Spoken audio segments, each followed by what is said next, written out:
बिस्मिल्लाहिर्रहमानिर्रहीम। Dear students, अस्सलाम वालेकुम। आज का टॉपिक हमारा चैप्टर नंबर 5 एंगुलर मोशन वाला चैप्टर है। ये सर्कुलर मोशन वाला चैप्टर है। इसमें हम बहुत सारे टॉपिक स्मार्ट सिलेबस के लिहाज से कंटिन्यू करेंगे और इसको कवर अप करेंगे। जो पहला टॉपिक हमारा बनता है वो है एंगुलर डिस्प्लेसमेंट। मैं स्टार्ट करता हूँ। What is angular displacement? जरा बोल कीजिएगा। एंगुलर डिस्प्लेसमेंट ये है क्या चीज? डेफिनेशन की तरफ चलता हूं। द डिस्प्लेसमेंट ऑफ बॉडी या the displacement which is called angular if body covers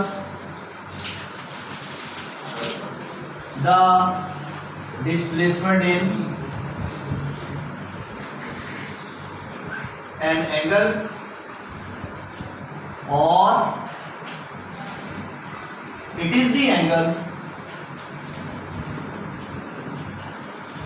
which is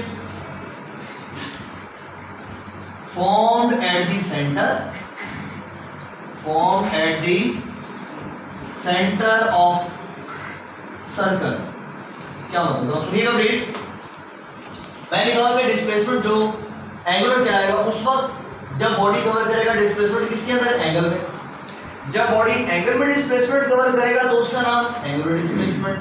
या वो एंगल जो बनेगा किस पर? सेंटर ऑफ सर्कल पर। तो उस वक्त जो डिस्प्लेसमेंट कवर होगा उसका डिस्प्लेसमेंट का नाम भी क्या होगा? Angular displacement. तो अगेन रिपीट कर रहा हूं कि हम कहते हैं बॉडी है वो लीनियरली मूव कर रहा है, this is called linear displacement.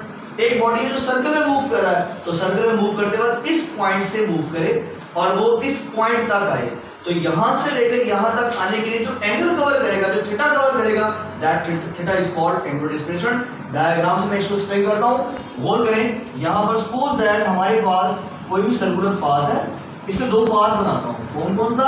ये P1 पॉइंट, ये P2 पॉइंट, एंगल बना थीटा। अब बॉडी ने P1 से P2 की तरफ जो एंगल कवर किया, जो डिस्टेंस कवर किया है, this is called angular displacement. ये क्या कहते हैं इसको? Angular displacement. और P1 से P2 तक ये क्या उसकी आर्क लेंथ है, ये क्या उसकी, और ओरिजिन से लेकर P1 तक ये रेडियस, ओरिजिन से P2 तक ये भी क्या हो गया? रेडियस। तो याद रखिएगा एंगुलर डिस्प्लेसमेंट इंपॉर्टेंट एमसीक्यू है, इज अ वेक्टर क्वांटिटी। ये कौन सी क्वांटिटी है? Vector quantity. ये वेक्टर क्वांटिटी क्यों है? याद रखिएगा एंगुलर डिस्प्लेसमेंट वेक्टर क्वांटिटी है as compare to the distance. जैसे डिस्टेंस स्केलर डिस्प्लेसमेंट वेक्टर, वैसे हमारे पास एंगुलर डिस्प्लेसमेंट भी डिस्प्लेसमेंट के लिहाज से क्या हो गया? वेक्टर। तो याद रखिएगा ये वेक्टर क्यों है? ये डायरेक्शनल क्वांटिटी है। डायरेक्शनल क्यों है? डायरेक्शन कैसे फाइंड करते हैं? इसको फाइंड करने का रूल जिसका नाम आप बखूबी वाकिफ जानते हैं, इस टॉपिक को हम यूज करते हैं इसकी डायरेक्शन मालूम करने के रूल जिसका नाम है राइट हैंड रूल। कौन सा रूल यूज करते हैं इसको? अब राइट हैंड रूल क्या है जरा बोल कीजिएगा। मैं राइट हैंड रूल यूज करूंगा तो एमसीक्यू पूछा जाता है कि एंगुलर डिस्प्लेसमेंट की डायरेक्शन मालूम करने के लिए कौन सा रूल इस्तेमाल किया जाता है? तो याद रखिएगा एंगुलर डिस्प्लेसमेंट की डायरेक्शन मालूम करने के लिए हम जो रूल यूज करते हैं उसका नाम क्या है? Right hand rule. अब राइट हैंड रूल क्या कहता है? Grasp the axis of rotation, grasp the axis of rotation in your right hand, then curling fingers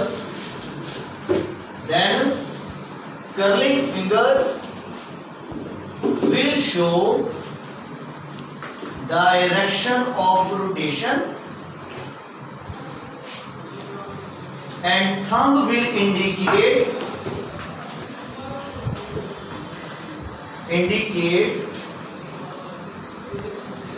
direction of angular displacement. इसका मतलब क्या? याद रखिएगा हम सर्कुलर पाथ की बात करते हैं। अगर हमारे पास ये कोई सर्कल है,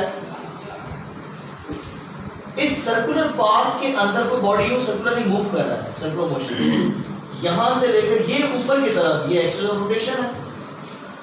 अब बॉडी मूव कर रहा है इस तरह, बॉडी उस सर्कल में एंटी क्लॉकवाइज मूव कर रहा है, तो एंगुलर डिस्प्लेसमेंट की डायरेक्शन क्या होगी? अपवर्ड। अब एंगुलर डिस्प्लेसमेंट की डायरेक्शन क्या हो रही है? अपवर्ड। और ये अपवर्ड जो चीज है ये है क्या चीज? ये याद रखिएगा, this is called axis of rotation. इसका नाम क्या है? Axis of rotation. Very important point पूछा जाता है कि डायरेक्शन ऑफ एंगुलर डिस्प्लेसमेंट, तो आपने राइट हैंड रूल बता दिया। कैसे है राइट हैंड रूल? ग्रैस्प करें, ग्रिप करें। किसको ग्रिप करें? एक्सिस ऑफ रोटेशन को। फर्ज करें मैं कहता हूं ये हमारा एक्सिस ऑफ रोटेशन है जिसकी बॉडी में घूमना है, इसको ग्रिप कर लिया। ये फिंगर्स है कर्लिंग, कर्लिंग फिंगर्स जो है ये शो करवा रही है डायरेक्शन ऑफ रोटेशन, और ये जो थंब है ये शो करवा रहा है क्या चीज? Direction of angular displacement. तो डायरेक्शन ऑफ एंगुलर डिस्प्लेसमेंट के बारे में मैंने बताया क्या कि कर्लिंग फिंगर शो कराती है रोटेशन की डायरेक्शन को, और जो थंब है वो शो कराएगा डायरेक्शन ऑफ एंगुलर डिस्प्लेसमेंट। तो देखिए डायग्राम में बॉडी सर्कुलर मूव कर रहा है, ये जो एरो दरमियान में बना हुआ है ये शो करवा रहा है एंगुलर डिस्प्लेसमेंट, और एंगुलर डिस्प्लेसमेंट की डायरेक्शन किसके अलोंग है? Along axis of rotation. Important MCQ पूछा जाता है कि डायरेक्शन ऑफ एंगुलर डिस्प्लेसमेंट किसके अलोंग है, तो आप लिखेंगे क्या? It is along axis of rotation. इसके बारे में एक और भी एग्जांपल बता दूं। फर्ज करें ये पॉइंटर में जो बनाया हुआ है ये एक फैन है, ये फैन यूं रोटेट करता है, ये पॉइंटर मेरे पास क्या कहलाएगा? Angular displacement. अब देखें ये एंगुलर डिस्प्लेसमेंट वर्टिकली ऊपर, ये क्या चीज है? ये हमारे पास है प्लेन। क्या चीज है ये? Plane of rotation. बॉडी यूं घूम रहा है ना इसके नीचे, इसका मतलब ये क्या कहलाएगा? Plane of rotation. तो प्लेन ऑफ रोटेशन के परपेंडिकुलर है क्या? Angular displacement. तो एंगुलर डिस्प्लेसमेंट की दो बातें होगी। क्या? ये परपेंडिकुलर है, किसके परपेंडिकुलर? प्लेन के। ये अलोंग है, किसके अलोंग? एक्सिस ऑफ रोटेशन के। तो दो पॉइंट हो गए क्या? It is along axis of rotation and it is perpendicular to the plane of rotation. तो दो बातें होगी बड़ी इंपॉर्टेंट। तो याद रखिए, very important MCQ again repeat कर रहा हूं कि ये परपेंडिकुलर है अलोंग, सॉरी पैरेलल है या अलोंग है axis of rotation and perpendicular है to the plane of rotation. और तीसरा पॉइंट ये रेडियस है। ये क्या चीज है? रेडियस। ये इस रेडियस के भी क्या हो गया? परपेंडिकुलर। तो तीन चीजें होगी एंगुलर डिस्प्लेसमेंट किसके परपेंडिकुलर? और कीजिएगा अलोंग एक्सिस ऑफ रोटेशन, पहला पॉइंट। दूसरा point perpendicular to plane, perpendicular to plane of rotation.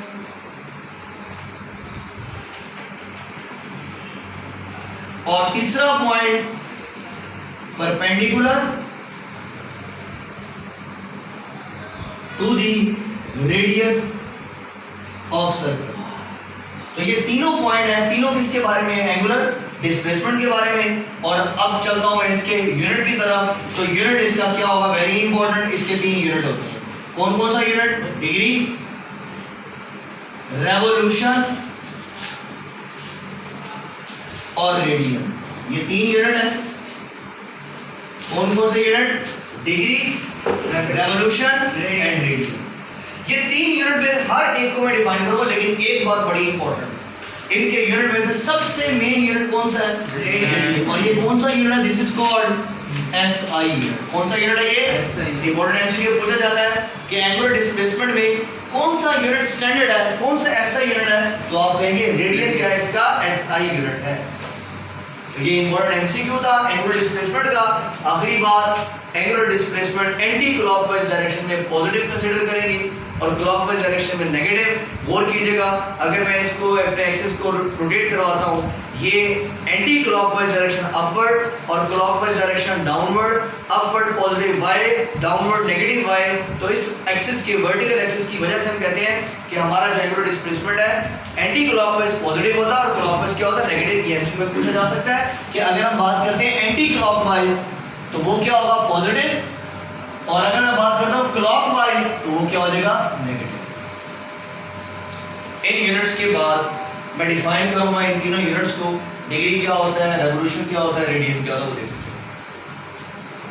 हाँ जी, तो एंगुलर डिस्प्लेसमेंट की मैंने तीन यूनिट्स बताए, एक डिग्री, एक रेवोल्यूशन, एक रेडियन। सबसे पहले मैं डिफाइन करूंगा डिग्री को। क्या है डिग्री? ये यूनिट है उसका क्या? If a circle is divided into if a circle is divided into 360 equal parts, then each part is called, हर हिस्सा क्या कहलाएगा? 1 डिग्री। कैसे? ये सर्कल, इस सर्कल के हम कितने 360 इक्वल पार्ट्स बना लें। हर पार्ट जो इसका होगा, हर पार्ट ये डिग्री होगा, 1 degree, 2 degree, 3 degree, 4 degree, 5 degree, 6 degree, ये डिग्री चलते रहे तो टोटल कितने पार्ट्स होते हैं इसके? 360। उनमें से हर एक लाइन क्या कहलाएगी? 1 डिग्री कहलाएगी। डिग्री के बाद इसकी जो दूसरी डेफिनेशन है विच इज कॉल्ड रेवोल्यूशन। अब रेवोल्यूशन क्या होगा? रेवोल्यूशन की डेफिनेशन ये बनेगी क्या कि 1 कंप्लीट राउंड ट्रिप। अगर एक रेवोल्यूशन होगा हमारे पास कि हम बात करते हैं कि जब सर्कल में बॉडी घूमता है तो 1 कंप्लीट क्या होगा? राउंड ट्रिप होगा। तो 1 complete round trip is called 1 revolution. तो ये भी कह सकते हैं क्या? 1 कंप्लीट राउंड ट्रिप